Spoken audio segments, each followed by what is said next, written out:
Muy buenas noches amigos del Círculo de Cine, Miguel Contreras Torres, 10 de la noche en punto del día miércoles 26 de febrero de 2025, sesión número 13 del Seminario de Lectura Semiótica y Cine a propósito de la revisión al libro Semiótica y Cine, Lecturas Críticas de Juan Carlos González Vidal de la Universidad Michoacana de San Nicolás de Hidalgo, una publicación del año 2008.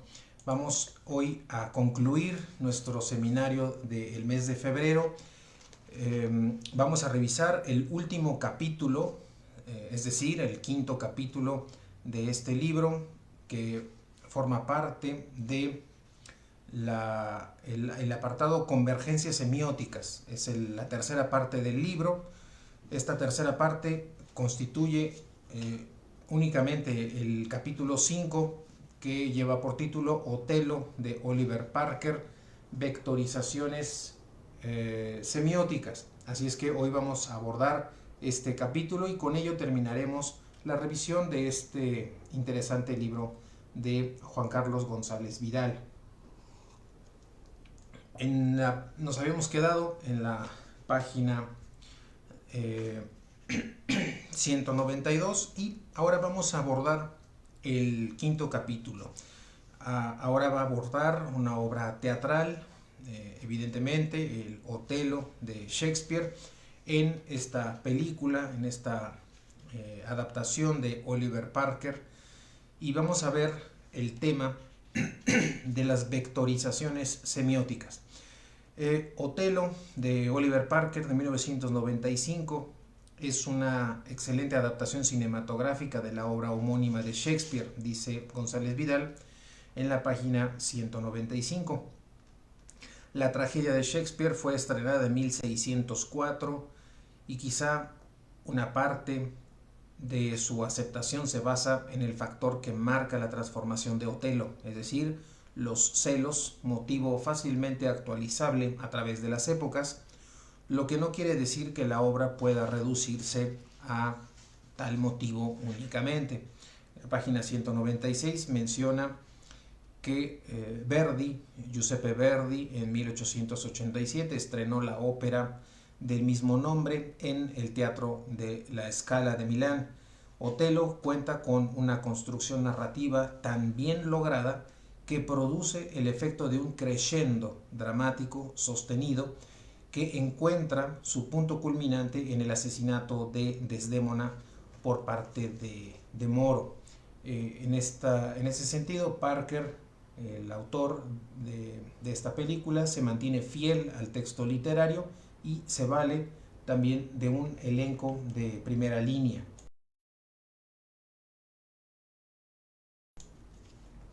El primer apartado de este capítulo se va a titular La fidelidad en la adaptación cinematográfica de obras literarias. En este apartado, en la página 197, menciona González Vidal sobre la fidelidad de adaptar obras literarias al ámbito cinematográfico. Dice que la adaptación de una obra literaria al cine implica manifestar una relación de carácter intertextual. Se trata de la presencia efectiva de un texto dentro de otro. El intertexto será determinante en la producción del nuevo texto, que incorporará núcleos de sentido previamente construidos, y hay un fuerte vínculo dialógico entre dos entidades textuales. En este caso, el teatro y la película. El prejuicio se va a abordar en esta obra para evaluar esta relación intertextual, es decir, la pretendida fidelidad que la película debe guardar con respecto al texto literario, y que tal opción no tiene fundamento, pues se trata de dos magnitudes semióticas diferentes. Se ve la relación de intertextualidad como una posible mímesis. La relación es intertextual, no mimética, y lo que separa al cine de la literatura es su material de representación. En tanto que la literatura tiene como base primaria el código lingüístico, el cine la tiene en la imagen en movimiento. A partir de esto es fácil percatarse que el material simbólico de un campo es irreductible a otro. El proceso de adaptación cinematográfica de una obra literaria comprende trabajar sobre un texto para generar uno nuevo. El nuevo texto retomará estructuraciones de sentido previamente construidas que tendrán posibilidades semióticas diferentes desde el momento en el que son expresadas por material significante distinto. En este sentido, pues aquí vemos cómo cuando planteamos un nuevo sentido, pues si estamos trabajando con materiales diferentes, tendremos también resultados diferentes. Tales estructuraciones adquieren la apariencia de similitud y de diferencia, una representación que es a la vez similar y diferente a la representación de origen. Las reglas y los procedimientos narrativos se encuentran determinados por cada campo suprarregulado de producción semiótica y que, si bien es cierto que abstractamente podemos identificar las mismas relaciones y motivaciones actanciales, los recursos narrativos que entran en acción dependerán, en primer término, de las potencialidades expresivas del campo. El trabajo sobre otro texto comprende procedimientos interpretativos, por los cuales algunos elementos de la obra literaria son privilegiados y otros dejados de lado. Una interpretación tiene lugar en una circunstancia sociohistórica precisa que proporciona instrucciones y también exigencias de decodificación. Entre un producto y otro existe la distancia generada por su circunstancia sociohistórica de emergencia. Esta distancia que implica coordenadas espaciotemporales también. En la página 199 menciona que hay diversos factores que hacen imposible la equivalencia total entre el filme y la obra literaria, y menciona 3 factores. El primero, la especificidad del campo suprarregulado de producción semiótica en que tiene lugar cada manifestación. En segundo lugar, la circunstancia sociohistórica de su gestación, es decir, el momento donde la obra ha sido creada, ¿no? Y en tercer lugar, la posición interpretativa dentro del universo semiótico de quien produce la nueva representación. Es decir, este autor que está utilizando ese intertexto en otro texto o que está incorporando, está relacionando un campo con otro. El vínculo entre el texto de origen y la adaptación cinematográfica se encuentra regulado por distintos tipos de mediación y que en este sentido nos enfrentamos a suprarregulaciones semióticas que van a ser trasladadas a otras formas de suprarregulación.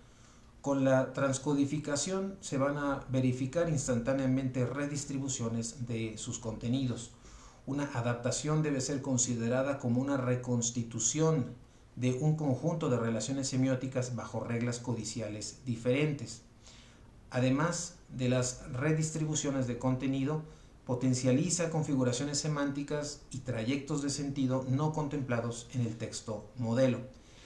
Mencionará a Carmen Vidaurre en un trabajo de 2005, quien se ocupa de estudios comparativos entre las obras literarias y adaptaciones cinematográficas y pone de relieve los efectos que trae consigo el cambio de materia expresiva. En la página 200 menciona el caso de la presencia del autorretrato de Durero en la caracterización física del Drácula de Coppola. Y dirá sobre esto que la iconicidad cinematográfica convoca un texto cuyo soporte es otro tipo de iconicidad. En el apartado segundo de este capítulo quinto se titula Teatro en el cine. Dice González Vidal que entre las características de la película cabe destacar la actuación. Los intérpretes siguen un modelo de actuación teatral. Desde un punto de vista cinematográfico, abundan los episodios donde se observan sobreactuaciones. Tal es el caso de Otelo en la escena 2, correspondiente a la furia de un padre, cuando se encuentra con Brabantio y sus hombres que pretenden apresarlo. Los movimientos corporales y gestuales son muy enfáticos, lo que produce la impresión de desbordamiento de lo que sería un marco de actuación propio del cine. El personaje donde se percibe dicho modelo es Iago. Este personaje, debido a la inclinación de su intérprete, quien fue Kenneth Branagh, ha manifestado su interés o ha manifestado por el teatro de Shakespeare, pues su inclinación a este tipo de teatro de Shakespeare. Podría afirmarse que el Otelo de Parker es teatro filmado. Los diálogos intentan permanecer fieles no solamente a la fuente escrita, sino también con la marca de enunciación que implica su puesta en escena. Y es importante en la medida en que indica la presencia de un elemento más allá del canon cinematográfico. La construcción del texto cinematográfico no se fundamenta únicamente en el texto literario, pues incorpora también formas del texto espectacular. Podemos entonces, dice González Vidal, hablar de una convergencia de dos campos suprarregulados de producción semiótica en un tercero. Si por una parte los esquemas narrativos, es decir, tanto los roles actanciales y los actoriales, la caracterización identitaria de los personajes y configuraciones semánticas específicas han sido construidos por el texto literario. Por la otra es la puesta en escena, o mejor dicho, un modelo de puesta en escena el que viene a determinar la, entre comillas, encarnación de los personajes. La película se va a abrir al diálogo con dos campos suprarregulados de producción semiótica que son diferentes y que se presentan como el punto de convergencia de estos campos. En la página 202 nos mostrará un esquema, una figura en la que presenta precisamente los tres distintos campos. A la izquierda, el campo que pertenece a la literatura, como este converge o se integra al campo del teatro, y a su vez el campo del teatro al campo del cine. Se empieza a ver la diversidad y la complejidad del ensamblaje del material intertextual e intersemiótico y las modalidades en que interviene para la construcción del nuevo texto. Dice que otras producciones cinematográficas inspiradas en Shakespeare, desde el punto de vista de las convergencias semióticas entre campos suprarregulados de producción semiótica, resulta más sencilla. Tal es el caso de Hombres de Respeto, 1991, de William Reilly, que se basa en Macbeth, pero trasladada al mundo del AMPA. Aquí las variaciones que se producen con la adaptación son mucho mayores y, a diferencia del filme de Parker, toma como modelo base el texto literario sobre cualquier otra representación y específicamente núcleos configurativos de los personajes y programas narrativos que resultan indispensables. Lo mismo se puede decir de El Rey de Texas, de Uli Edel, del 2001, que es una adaptación western de El Rey Lear, o de El Laberinto Envenenado, de Tim Blake Nelson, del 2001, una adaptación moderna del argumento de Otelo.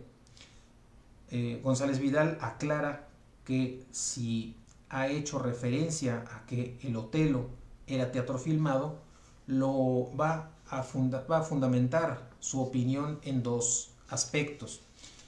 La idea de que los modelos de actuación y la forma de enunciación de los diálogos hacen evidente esa opinión, y que existen otros elementos que escapan a las dimensiones de la representación teatral, pues no hay que olvidar que la semiosis tiene lugar ahora en el seno de otro campo suprarregulado de producción semiósica. El tercer apartado es muy breve, apenas 2 párrafos, en el que habla de los efectos de la adaptación. Aquí menciona que aunque exista un texto base para la producción de la película de Parker y aunque la intención sea guardar fidelidad total, la propia traslación de un campo suprarregulado de producción semiótica a otro campo implica, además de redistribuciones semánticas, considerar otras potencialidades significativas y comunicativas. Dirá que cada campo suprarregulado de producción semiótica posee posibilidades que le son propias y que se imponen al material significante desde el instante en que es enunciado al interior de uno de estos campos. Así se van a producir agregados o supresiones dictados por tales posibilidades. No son otra cosa que índices caracterizadores de las manifestaciones semióticas. El siguiente apartado, derivado de estos efectos de la adaptación, es un subtema de los efectos de adaptación. Abordará la cuestión de la máscara. Dice que al inicio de la escena 1, en el que se titula Nupcias en secreto, se observa una góndola que se acerca al punto de focalización. En ella viajan Desdémona y Otelo.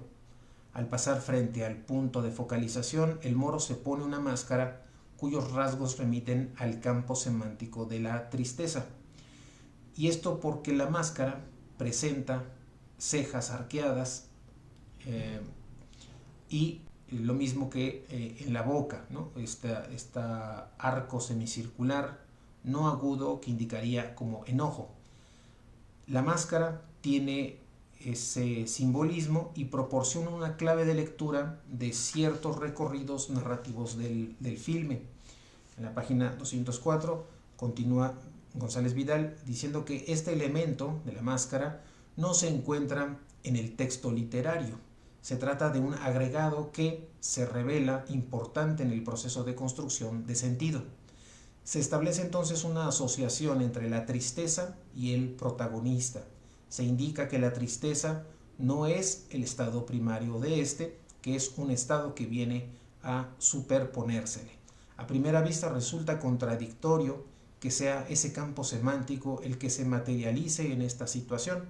Otelo se dirige a celebrar su boda. Desdémona debería convocar la alegría. Así, la tristeza no se asocia solamente con Otelo, sino también con Desdémona y, por supuesto, la unión de ambos. La máscara provee un índice de un programa narrativo. Gracias a la máscara podría inferir uno de los rasgos que va a asumir la relación Desdémona-Otelo durante la narración. Ese mismo espectador podría también inferir al final un final trágico, dado que los rasgos de la máscara remiten a una tristeza.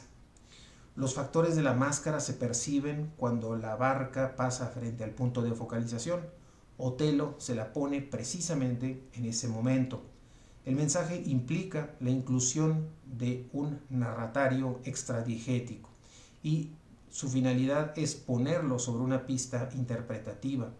De acuerdo a la lógica de la escena, no hay motivo para que el moro torne la cabeza hacia su izquierda con la máscara puesta. Se trata entonces de un artificio sutil que demanda la atención de semejante narratario.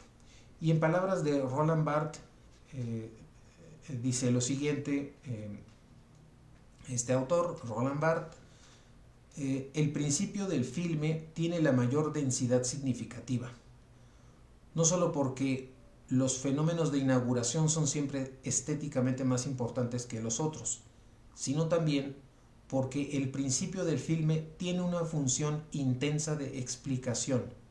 Se trata de significar.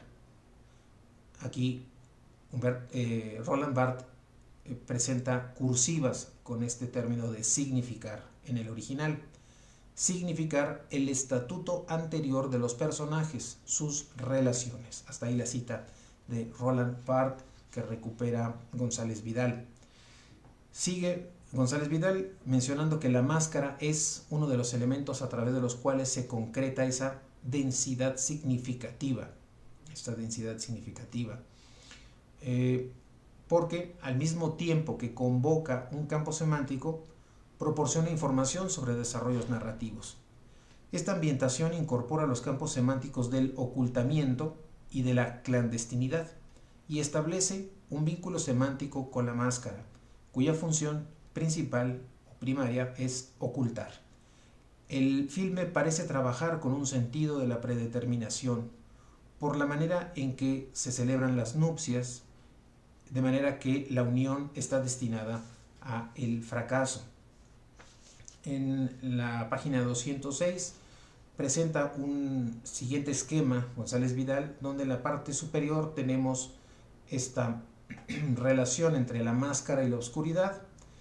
En el lado de la máscara habrán dos líneas que se derivan de esta máscara y será la tristeza y la tragedia, y del lado de la oscuridad dos líneas que se derivan de la oscuridad, que serán el ocultamiento y la clandestinidad. De alguna manera, a través de unas líneas inferiores, González Vidal va a relacionar el término clandestinidad y el término ocultamiento con el ámbito propio de la máscara. Continuando con el texto, dice González Vidal que el plano de la expresión remite a contenidos cuya articulación sistemática depende de su puesta en texto. Tal articulación está regida por un vínculo de causa y efecto. El matrimonio se desarrolla en la clandestinidad. Representa entonces una transgresión de normas étnico-segregacionistas principalmente. Desdémona, hay que recordar, es hija de un noble veneciano, y Brabantio se une con un hombre de color. Instaura entonces un desequilibrio en cuanto a cierta normatividad social. La historia justificará la razón del rechazo de tal matrimonio. En el texto literario no se produce una densidad significativa, entre comillas, semejante al iniciarse la obra. En la película se configuran estructuraciones semánticas e indicios de programas narrativos. La pluricodicidad del cine y sus características estructurales permiten una serie de expansiones semánticas no contempladas en el texto original. El siguiente subtema, que también deriva del apartado titulado Los efectos de la adaptación, será el plan de Iago y el juego de ajedrez. Aquí menciona González Vidal en la página 207 que este personaje, Iago, es presentado como un estratega en la forma en que concibe sus planes de venganza contra Otelo.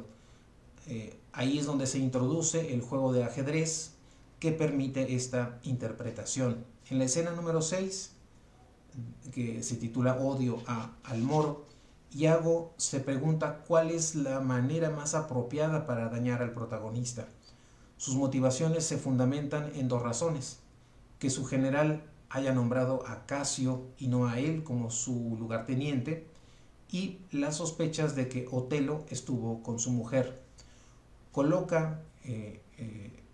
Iago coloca un rey, una dama y un caballo en el tablero. El rey es negro, la dama y el caballo son blancos. Así se establece en una primera instancia un paralelismo con los roles actoriales de Otelo, Desdémona y Casio, y con el de Iago. El ajedrez se basa en la oposición de dos colores, el negro y el blanco.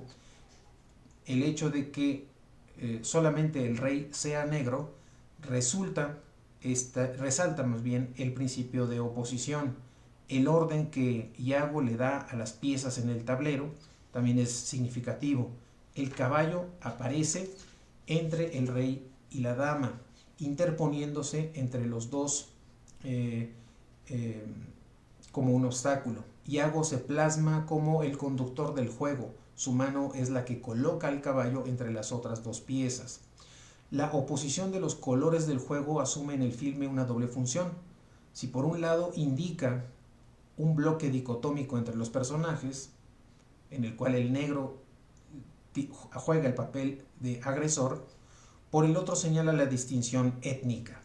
El texto literario introduce la alteridad en esa distinción que es retomado por la película. La introducción de elementos novedosos estará determinada por los núcleos de sentido construidos en la obra de origen. La imagen del tablero proporciona información condensada sobre algunas relaciones actanciales y actoriales que tendrán lugar posteriormente. En la escena 20 vuelven a aparecer figuras de ajedrez, solamente la dama blanca y el rey negro, fuera de su contexto habitual, es decir, fuera de tablero. Iago se halla entonces con las figuras de ajedrez. Antes de arrojarlas al agua, pronuncia unas palabras. Las figuras se hunden en la oscuridad de las aguas y mediante el proceso metonímico, los roles actoriales esposo-esposa y la diferencia étnica, tiene lugar entonces una concentración sintética de información. Iago ha logrado su objetivo, que es la destrucción de la pareja como forma de vengarse de Otelo. Así, en la distribución narrativa se anticipa el sabido desenlace. Esta clase de imágenes empleados por el director enriquecen la forma de contar la historia y se trabaja con un campo semiótico diferente que posee su propia memoria y sus reglas de construcción particulares. Con esto nos advierte González Vidal en la página 209 que no hay que pensar que al mencionar la palabra enriquecimiento en la forma de contar es que pretende establecer una relación de superioridad e inferioridad entre ambos textos. Simplemente lo que pretende González Vidal es destacar el empleo de recursos diferentes determinados por el campo suprarregulado de producción semiótica. El tercer elemento de este subapartado tiene que ver con el erotismo. En primer lugar, enfatiza el aspecto pasional de la relación entre Desdémona y Otelo, que no desplaza el aspecto sentimental. En la página 210 menciona que el segundo aspecto contribuye a lograr una imagen de plenitud de la unión, que proporciona un soporte más amplio a la relación del protagonista ante la supuesta infidelidad de su esposa. Los momentos eróticos son los de la identificación total entre el matrimonio y base del tormento del moro. Este elemento es tomado por una cuestión de marketing al momento de aparecer en el cartel que promociona la película, así como en la portada del estuche. El erotismo se presenta como una coercionante interpretativa del filme, proporciona información previa sobre sus componentes. Se pone en juego la función conminativa establecida por Roman Jakobson, consistente en ejercer una presión sobre el destinatario a través de un mensaje para obtener una reacción de su parte. Está de relieve en este sentido la relación entre mensaje y destinatario. Dirá también González Vidal que la forma en que se trabaja este erotismo es su inclusión en las proyecciones de Otelo, donde imagina los encuentros entre Desdémona y Casio.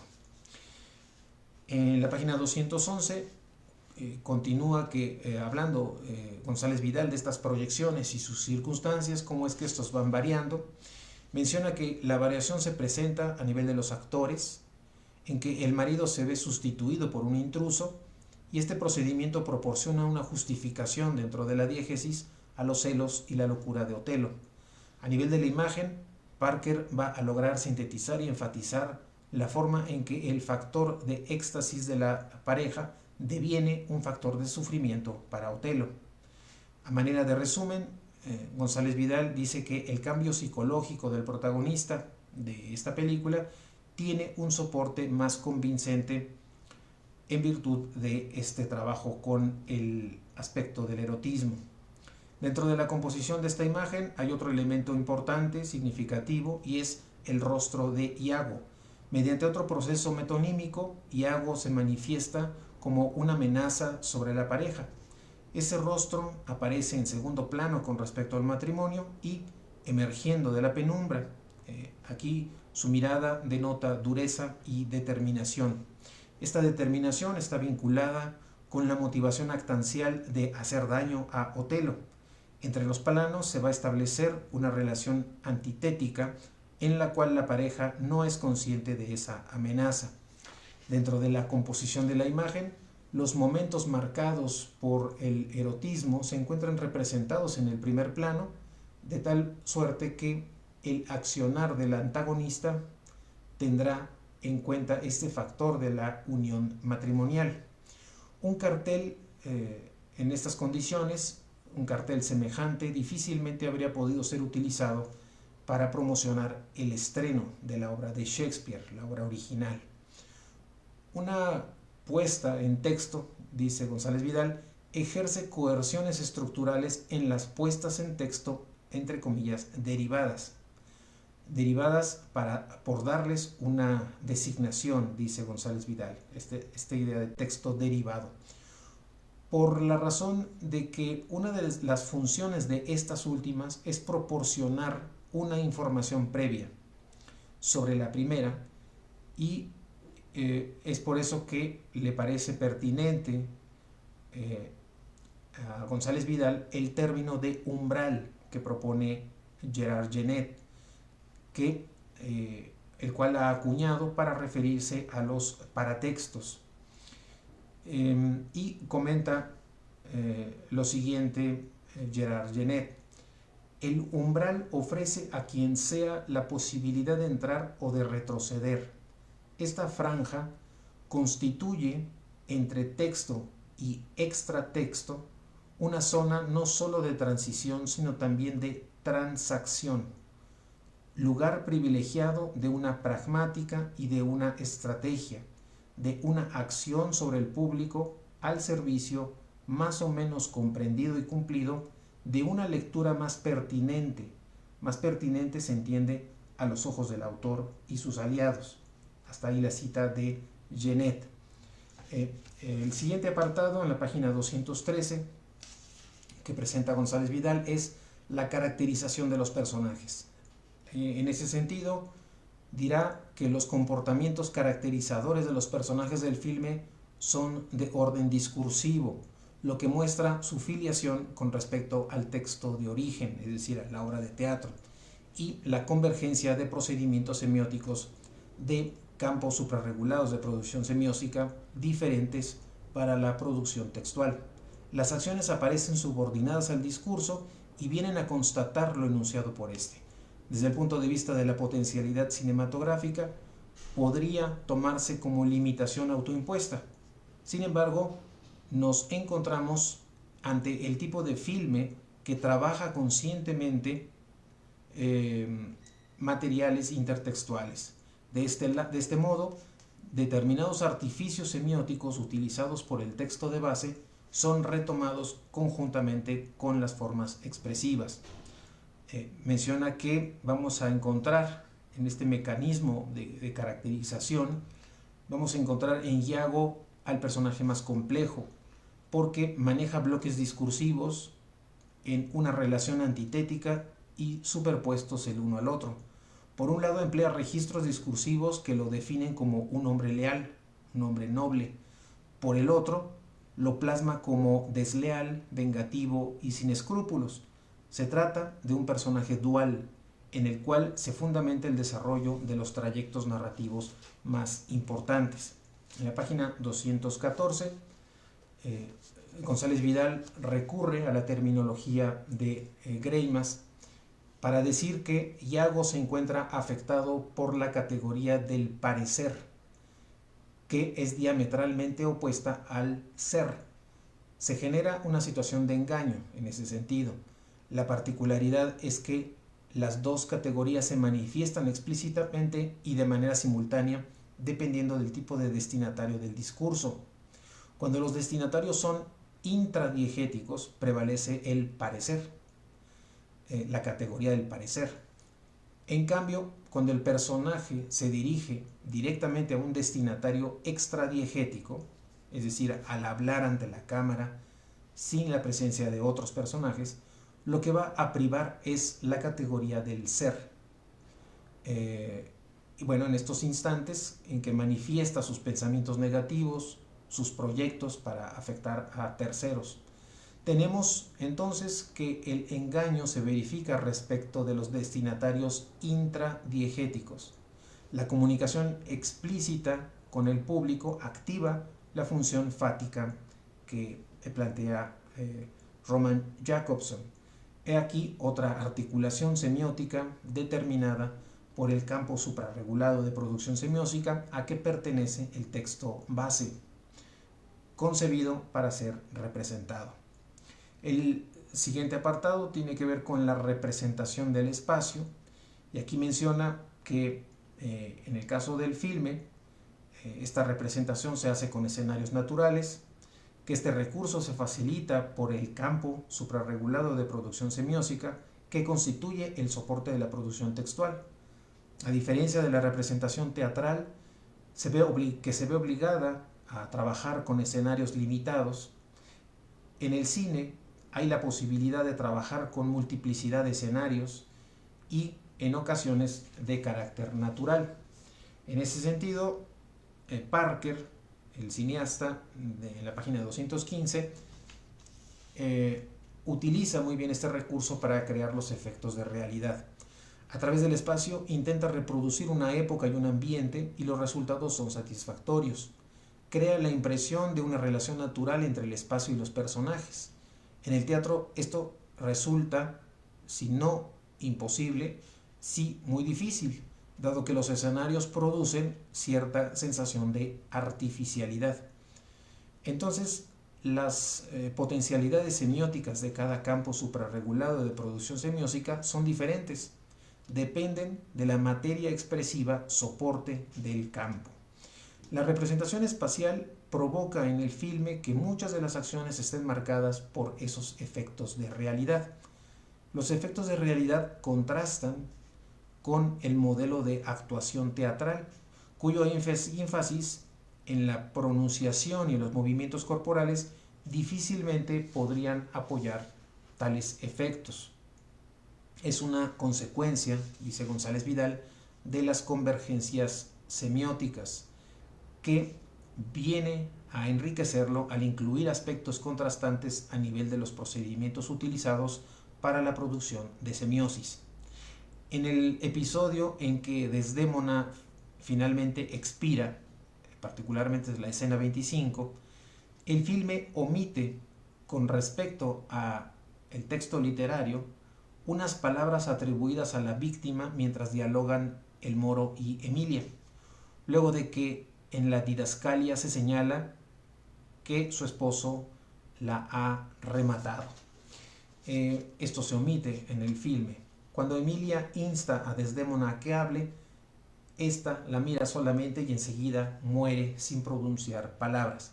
La omisión de estas palabras está acorde con el efecto de realidad que excluye el dramatismo que implican semejantes intervenciones de Desdémona. La estrategia del texto fílmico aconseja excluir estas partes del diálogo, lo que implica una atención del modelo de actuación teatral. En el texto literario, la alusión a los espacios tienen una función referencial, es decir, pretenden proporcionar a la historia un anclaje espacial constituido por Venecia y por Chipre. En el filme, estos lugares, Venecia y Chipre, entran en una relación contrastiva a nivel visual debido al vínculo con determinados campos semánticos. Venecia va a estar representada como un lugar angustiante para Otelo y Desdémona, simplemente porque Venecia va a ser el lugar de este amor clandestino, mientras que Chipre se haya connotado espontáneamente como el espacio de la luminosidad, donde no se oculta el sentimiento que une a esta pareja.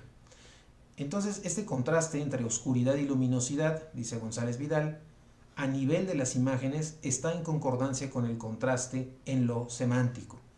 Resulta significativo para Vidal el paso de la escena 6 a la 7, que comprende el cambio de espacio de Venecia a Chipre, en donde se va a observar la transición de lo oscuro a lo luminoso. En la escena 6 va a concluir en un lugar sombrío y la 7 comienza con una toma abierta de una playa a plena luz del día. Ahí podemos ver o apreciar este sentido de oscuridad-luminosidad que plantea González Vidal. El efecto contrastante es tan grande en la iluminación que no podemos dejar de percibirlo como indicio de una relación antitética entre los dos espacios. El espacio contribuye a la caracterización del vínculo entre esta pareja.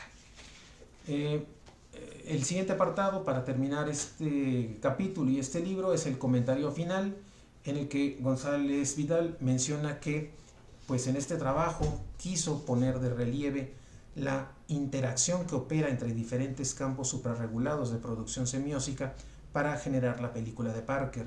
Si bien el texto literario constituye el preconstruido básico, es imposible negar la presencia de elementos procedentes de un modelo de representación teatral.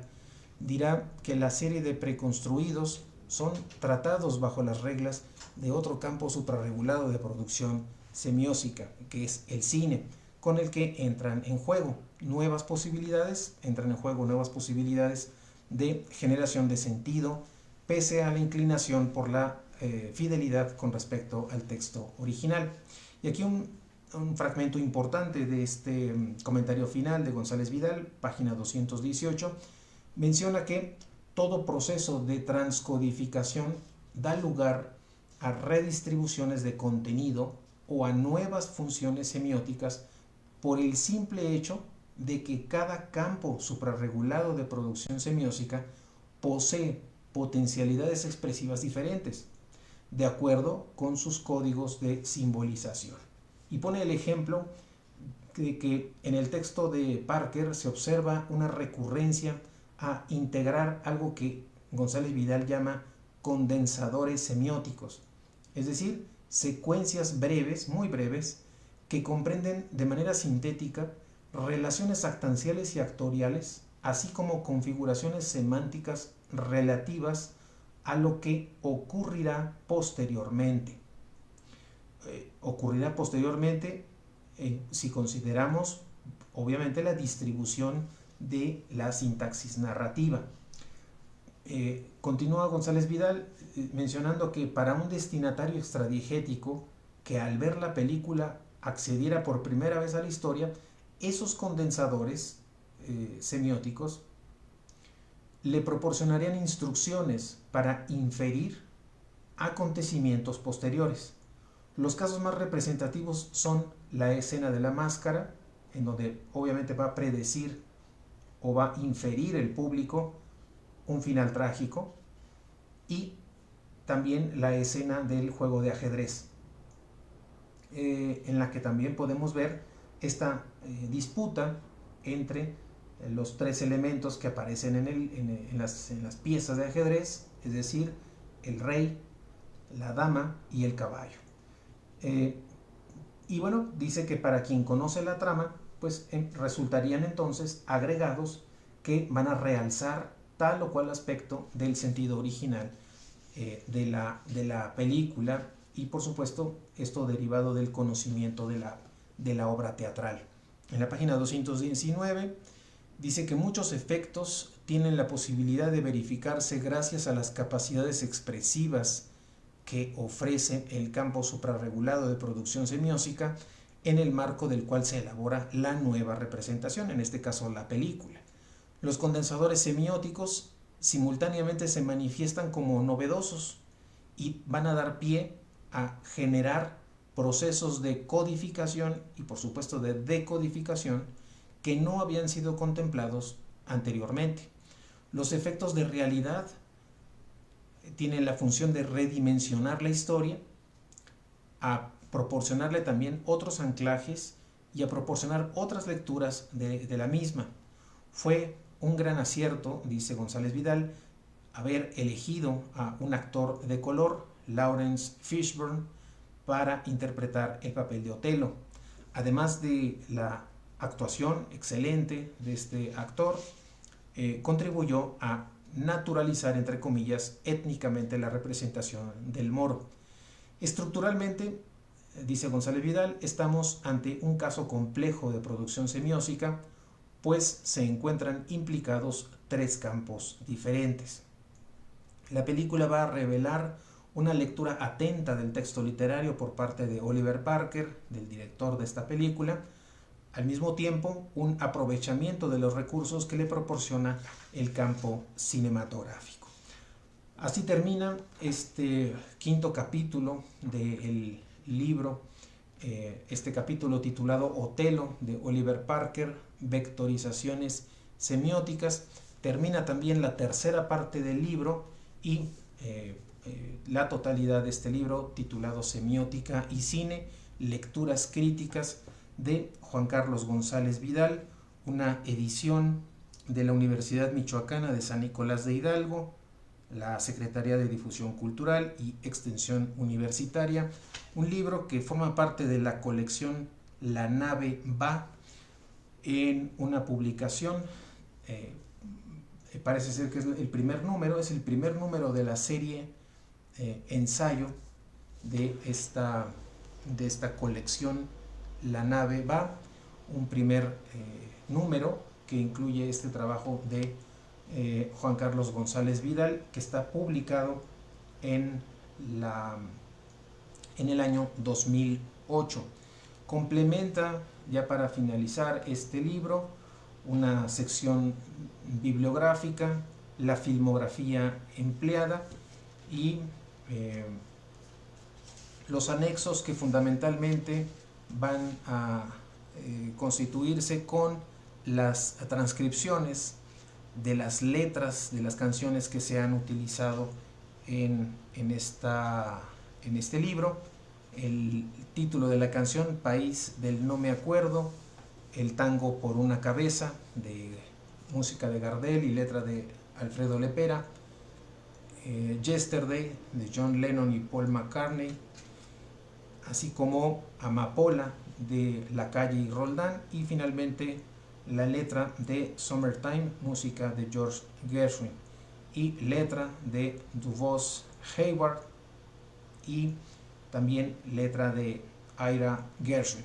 De esta manera termina este interesante libro por la importancia que representa el trabajar estas explicaciones teóricas sobre la semiótica en función del cine, un libro interesante para consultar, que ojalá puedan también ustedes encontrar y consultar y revisar con mayor detalle.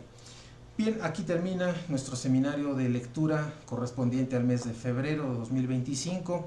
Los invito a que estén al pendiente de nuestras redes sociales para saber, para conocer los datos, la información de nuestro siguiente seminario para el mes de marzo. Mientras tanto, que tengan una excelente noche y hasta el siguiente seminario. Muchas gracias.